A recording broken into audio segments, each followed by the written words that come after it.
জামায়াতের রাজনীতি নিষিদ্ধের প্রক্রিয়া চলমান। আজই বাস্তবায়নের ইঙ্গিত দুই মন্ত্রীর। নির্বাহী আদেশেই হবে সিদ্ধান্ত। দেশের আইন শৃঙ্খলা পরিস্থিতি উন্নতির আশা। ভারতের সাহায্যে বাংলাদেশে নতুন নির্বাচন চান ডক্টর ইউনূস। গণমাধ্যমে সাক্ষাৎকার। সরকার উৎখাতের ষড়যন্ত্র দেখছেন বিশ্লেষকরা। অভ্যন্তরীণ সমস্যা দেশেই সমাধানের পরামর্শ। অচল অবস্থায় তৈরি পোশাক খাতে 12,000 কোটি টাকা লোকসানের দাবি বিজেএমইএ এর। বিদেশি বায়ারদের নতুন অর্ডার পাওয়া নিয়ে দুশ্চিন্তায় ব্যবসায়ীরা। সৌদি আরবে বাংলাদেশি কর্মীদের নির্যাতন দিন দিন বাড়লেও নিষ্ক্রিয় মন্ত্রণালয়। সব হারিয়ে দেশে ফেরার অপেক্ষায় আরও অর্ধশত নারী। দ্রুত ব্যবস্থার তাগিদ। এবং তেহরানে আবাসস্থলে হামলায় হামাস প্রধান ইসমাইল হানিয়া নিহত। দায় স্বীকার করেননি কেউ। লেবাননে বিমান হামলায় হিজবুল্লাহ শীর্ষ কমান্ডারকে হত্যার দাবি ইসরায়েলের।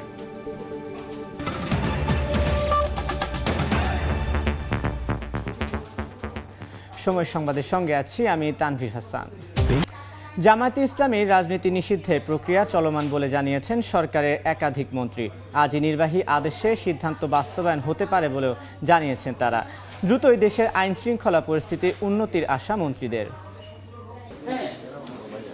সাম্প্রতিক সহিংসতার পাশাপাশি জামায়াত নিষিদ্ধের প্রক্রিয়া পর্যালোচনার জন্য বিকেলে সচিবালয়ে আইনমন্ত্রী, স্বরাষ্ট্রমন্ত্রী, শিক্ষামন্ত্রী, শিল্পমন্ত্রী এবং 3 প্রতিমন্ত্রীর বৈঠক অনুষ্ঠিত হয়। প্রায় 4 ঘন্টার রুদ্ধদ্বার বৈঠক শেষে স্বরাষ্ট্রমন্ত্রী জানান, জামায়াত নিষিদ্ধের প্রক্রিয়া এখন চলমান। আর বৈঠকের আগে গণমাধ্যমকে আইনমন্ত্রী জানান, বুধবারের মধ্যেই নিষিদ্ধ হচ্ছে জামায়াত শিবির। এই দলটাকে যদি আপনার নিষিদ্ধ করা হয় তাহলে আইন শৃঙ্খলা এবং দেশের রাজনীতিরও অনেক উন্নতি হবে। কোনো দলকে যখন নিষিদ্ধ করা হয় তখন সেটা নির্বাহী আদেশই হয়। কালকের মধ্যে কি এই সিদ্ধান্তটি হবে? ইনশাআল্লাহ। জঙ্গির উত্থান বলুন, সন্ত্রাসের কার্যকলাপ চালানো বলুন, এগুলি করে যাচ্ছে। কাজেই এটা নিয়ে এখন 14 দল সহ সবাই রাজনৈতিক একটা সিদ্ধান্ত হয়েছে।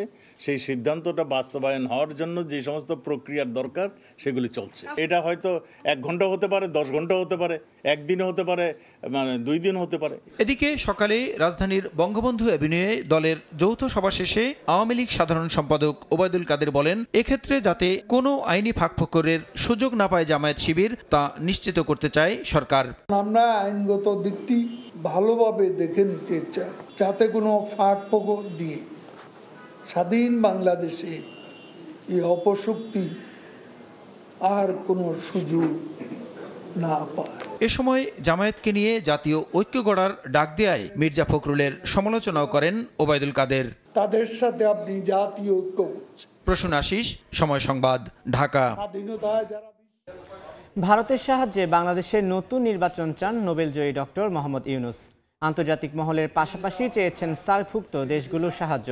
সম্প্রতি ভারতের একটি প্রভাবশালী গণমাধ্যমে সাক্ষাৎকারে একথা বলেন তিনি। এদিকে নিজ দেশের ভাবমূর্তি অক্ষুণ্ণ রেখে অভ্যন্তরীণ সমস্যা দেশেই সমাধানের পরামর্শ ভারতীয় বিশ্লেষকদের। ভারত থেকে বিস্তারিত জানাচ্ছেন সুব্রত আচার্য, ছবি তুলেছেন বিশ্বজিৎ দাস। ভারতের সাহায্যে বাংলাদেশে একটি নতুন নির্বাচনের দাবি জানিয়েছেন নোবেল বিজয়ী অর্থনীতিবিদ অধ্যাপক ডক্টর মোহাম্মদ ইউনূস। নোবেল বিজয়ী মনে করেন, বাংলাদেশে গণতান্ত্রিক পরিবেশ নেই। প্রতিবেশী ভারত বাংলাদেশের বন্ধু রাষ্ট্র। এই সংকটময় পরিস্থিতিতে ভারত সহ সার্কভুক্ত দেশগুলোকেও বাংলাদেশের দিকে নজর দিতে হবে। আর এখানেই তীব্র আপত্তি জানিয়েছেন ভারতের বর্ষিয়ান সাংবাদিক বিশ্লেষক মহল। তারা জানান, বাংলাদেশের অভ্যন্তরীণ সমস্যা কেবল তাদের দেশের মানুষকে নিয়েই সমাধান করতে হবে।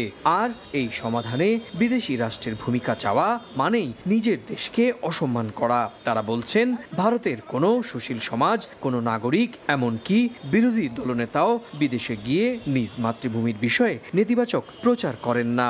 কোনো রাষ্ট্রের যদি কোনো সমস্যা হয়ে থাকে তাহলে সেই সমস্যা সমাধানের জন্য সেই রাষ্ট্রের যারা দায়িত্বশীল নাগরিক বা সুশীল সমাজ, তারা নিজ নিজ দেশে সেখানে সাধারণ মানুষের মধ্যে অভাব অভিযোগ নিয়ে তারা আন্দোলন করবেন, শাসক গোষ্ঠীর বিরুদ্ধে আন্দোলন করবেন। সেগুলো সম্পূর্ণ তাদের গণতান্ত্রিক অধিকার।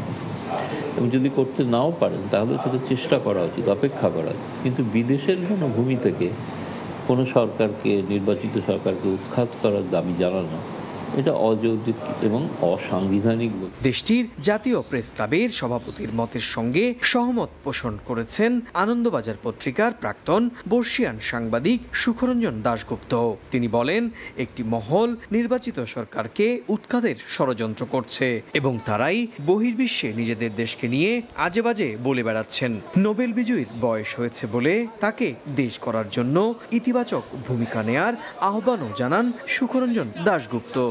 ইউনূস সাহেব নোবেল পুরস্কার পাওয়ার সময় থেকে তার নোবেল পুরস্কারের নানা প্রস্তুতি ছিল। উনি এখন বিদেশে, আর তারেক রহমান বিদেশে। ওরা বিদেশ থেকে একটা পর একটা বিবৃতি দিয়ে বাংলাদেশের মানুষকে বিভ্রান্ত করার চেষ্টা করছে। আমি ইউনূস সাহেবকে চিনি, তার সঙ্গে আমার দু একবার দেখা হয়েছে। আমার রিকোয়েস্ট যে আপনি দয়া করে এই বয়সে তারেকের কথা মতন আপনি চলবেন না, বাংলাদেশকে ধ্বংস করবেন না। সম্প্রতি প্যারিসে ভারতের প্রভাবশালী ইংরেজি দৈনিক দ্য হিন্দুর সঙ্গে একান্ত আলোচনা করেন ডক্টর মোহাম্মদ ইউনূস। তুলে ধরেন ভারতের সহযোগিতায় বাংলাদেশের নতুন করে নির্বাচন করার অভিপ্রায়ও। এখানেই শেষ নয়, বাংলাদেশে ন্যূনতম গণতান্ত্রিক চর্চা নেই বলেও সাক্ষাৎকারে দাবি করেন তিনি। ডক্টর ইউনূসের এই সাক্ষাৎকারটি এমন সময় দেয়া যখন বাংলাদেশে একটি সংকটময় পরিস্থিতি চলছে। ঠিক সেই সময় এমন মন্তব্যকে রাজনৈতিক দুরভিসন্ধি হিসেবেও দেখছেন বিশ্লেষকরা। সুব্রত আচার্য, সময় সংবাদ, ভারত। স্বাভাবিক নিয়মে শুরু হয়েছে দেশের সব সরকারি, বেসরকারি ও স্বায়ত্তশাসিত প্রতিষ্ঠান। আজ সকাল 9টা থেকে বিকেল 5টা পর্যন্ত চলবে অফিস। ব্যাংক ও আর্থিক প্রতিষ্ঠানে লেনদেন হবে 10টা থেকে বিকেল 4টা পর্যন্ত। এদিকে আজ থেকে শনিবার পর্যন্ত ঢাকা, গাজীপুর, নরসিংদী ও নারায়ণগঞ্জে সকাল 7টা থেকে রাত 8টা পর্যন্ত কারফিউ শিথিল থাকবে। কোটা সংস্কার আন্দোলন ঘিরে সহিংস পরিস্থিতি নিয়ন্ত্রণে কারফিউ জারি করে সেনা মোতায়েন করে সরকার। গত সপ্তাহে 3 দিন সাধারণ ছুটি ঘোষণা করা হয়। পরে ধীরে ধীরে পরিস্থিতি স্বাভাবিক হতে শুরু করায় সময় কমিয়ে খোলা হয় অফিস, আদালত।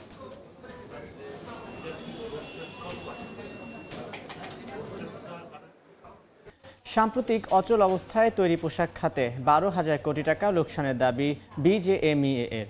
ক্ষতি পুষিয়ে নিতে বায়ারদের পাশাপাশি সরকারি বিভিন্ন সংস্থার দ্বারস্থ হয়েছে সংগঠনটি। ইতিমধ্যে চট্টগ্রাম বন্দরে আটকে পড়া কন্টেইনারে 7 দিনের ড্যামারেজ চার্জ মওকুফ করিয়েছেন তারা। তবে চলমান অস্থিরতায় বিদেশি ক্রেতাদের মাঝে শঙ্কা থাকায় নতুন অর্ডার পাওয়া নিয়ে দুশ্চিন্তায় গার্মেন্টস ব্যবসায়ীরা। শাখার টিপুর ক্যামেরায় বিস্তারিত জানাচ্ছেন কমল দে। একদিকে চট্টগ্রাম বন্দরের জেটিতে অবস্থানরত জাহাজে উঠানামা চলছে আমদানি রপ্তানি বাণিজ্যের পণ্যবাহী কন্টেইনার, অন্যদিকে বিভিন্ন ইয়ার্ডে 40,000-এর বেশি কন্টেইনারের স্তূপ জমে আছে। মূলত কোটা বিরোধী আন্দোলন এবং পরবর্তী কারফিউর ফলে ইন্টারনেট সংযোগ বিচ্ছিন্ন থাকায় ডেলিভারিতে ধীরগতিতে এই জটিলতার সৃষ্টি হয়।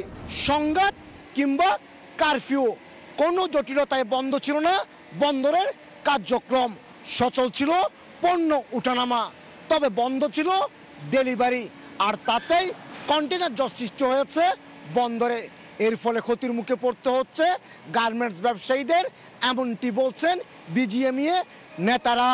এক সপ্তাহের অচল অবস্থায় প্রতিদিন 1,600 কোটি টাকা হিসেবে 7 দিনের প্রায় 12,000 কোটি টাকা ক্ষতি হয়েছে।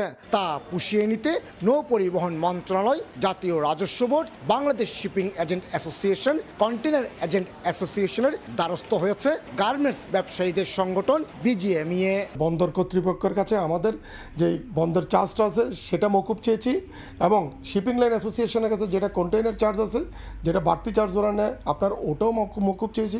চট্টগ্রাম বন্দরে আসা যে কোনো কন্টেইনার প্রথম 4 দিন বিনা শুল্কে বন্দরের ইয়ার্ডে রাখার সুযোগ পান ব্যবসায়ীরা।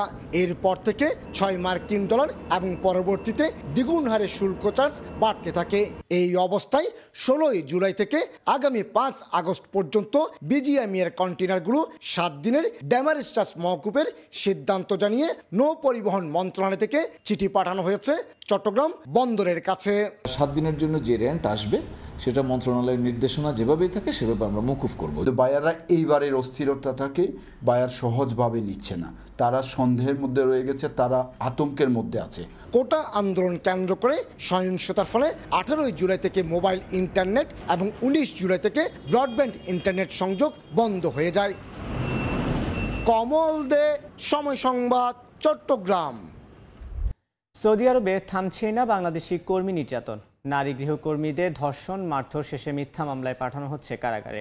রিয়াদ ও জেদ্দার 2 আশ্রয় কেন্দ্রে নির্যাতিত অর্ধশত নারী গৃহকর্মী দেশে ফেরার প্রহর গুনছেন। অভিবাসন কর্মীরা বলছেন, বারবার মানবাধিকার লঙ্ঘন হলেও প্রবাসী কল্যাণ মন্ত্রণালয়ের নিষ্ক্রিয়তায় সৌদি সরকারের কাছে নির্যাতনের ঘটনা তুলে ধরা যাচ্ছে না। দূতাবাসকে আরও সক্রিয় ও কর্মী বান্ধব হওয়ার তাগিদ বায়রার। মার্জিয়া মুমুর রিপোর্ট।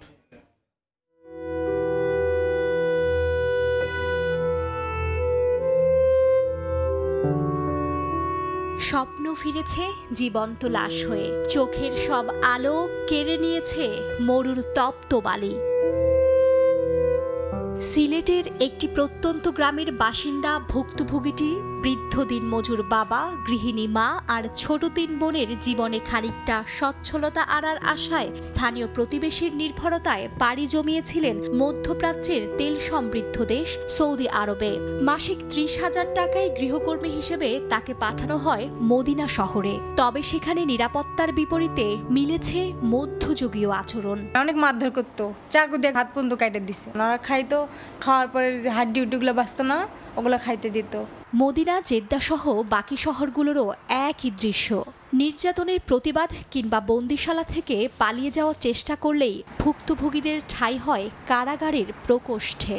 বেঁচে ফেরা ভুক্তভোগীর দাবি, রিয়াদ ও জেদ্দার 2 আশ্রয় কেন্দ্রে নির্যাতিত অর্ধশত নারী দেশে ফেরার প্রহর গুনছেন। বেতন খুঁজলে মারধর হয়, মনে করেন কাজ একটু দেরি করলে মারধর হয়, সার পানি মেরা দেয়। নারী গৃহকর্মী পাঠাতে বাংলাদেশ ও সৌদি সরকারের মধ্যে 2015 সালে চুক্তি হয়। সেই থেকে নির্যাতন ও অস্বাভাবিক মৃত্যুর হাজারো ঘটনা ঘটলেও ন্যূনতম তদন্ত হয়নি। এই জিনিসটা যে এটার সম্পর্কে আরো আমাদের সচেতনতা তৈরি করতে হবে, ন্যায় বিচারটা নিশ্চিত করতে হবে। বাইরা মহাসচিব বলছেন, প্রবাসী কল্যাণ মন্ত্রণালয়, দূতাবাস সহ সংশ্লিষ্ট সংস্থাগুলোকে আরো সক্রিয় হতে হবে। ওনা যাতে আরো শ্রমিক বান্ধব হয়, সেবা বান্ধব হয়। যে বিহেভিয়ার, যে আচরণ, যে অভিযোগগুলো আমরা পাচ্ছি, এগুলো আমাদের কাছে কোনোদিনও কাম্য নয়। পাশের দেশ নেপালের কর্মীদের বেতন 1,600 রিয়াল, ফিলিপাইনের 1,800 থেকে 2,000 রিয়াল হলেও বাংলাদেশের নারী কর্মীদের বেতন ধরা হয় মাত্র 800 রিয়াল। মার্জিয়া মুমু, সময় সংবাদ, ঢাকা।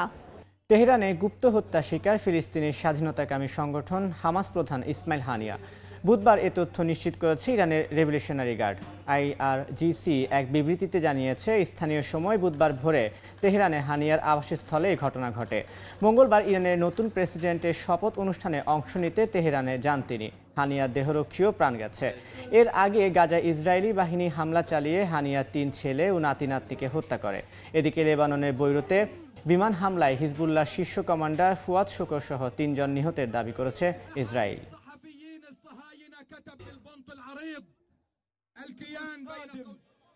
শুটিং এবং সুইমিংয়ের ব্যর্থতার পর এবার প্যারিস অলিম্পিকে বাংলাদেশের সবেধন নীলমণি আর্চারি।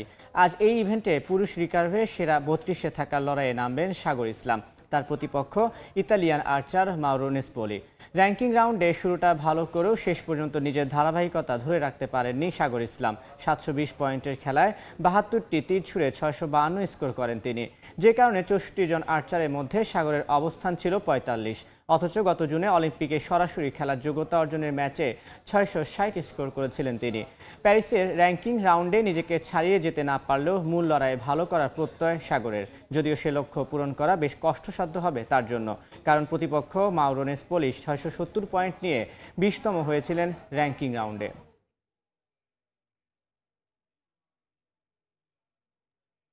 এই পর্যায়ে শীর্ষ সংবাদগুলো জানিয়ে দিচ্ছি আরেকবার। জামায়াতের রাজনীতি নিষিদ্ধের প্রক্রিয়া চলমান। আজই বাস্তবায়নের ইঙ্গিত 2 মন্ত্রীর। নির্বাহী আদেশেই হবে সিদ্ধান্ত। দেশে আইন শৃঙ্খলা পরিস্থিতি উন্নতির আশা। ভারতের সাহায্যে বাংলাদেশে নতুন নির্বাচন চান ডক্টর ইউনূস। গণমাধ্যমে সাক্ষাৎকার। সরকার উৎখাতে ষড়যন্ত্র দেখছেন বিশ্লেষকরা। অভ্যন্তরীণ সমস্যা দেশে সমাধানের পরামর্শ। এবং তেহরানে গুপ্ত হত্যার শিকার হামাস প্রধান ইসমাইল হানিয়া। প্রাণ গেছে দেহরক্ষীরও। লেবাননে বিমান হামলায় হিজবুল্লাহ শীর্ষ কমান্ডারকে হত্যার দাবি ইসরায়েলের।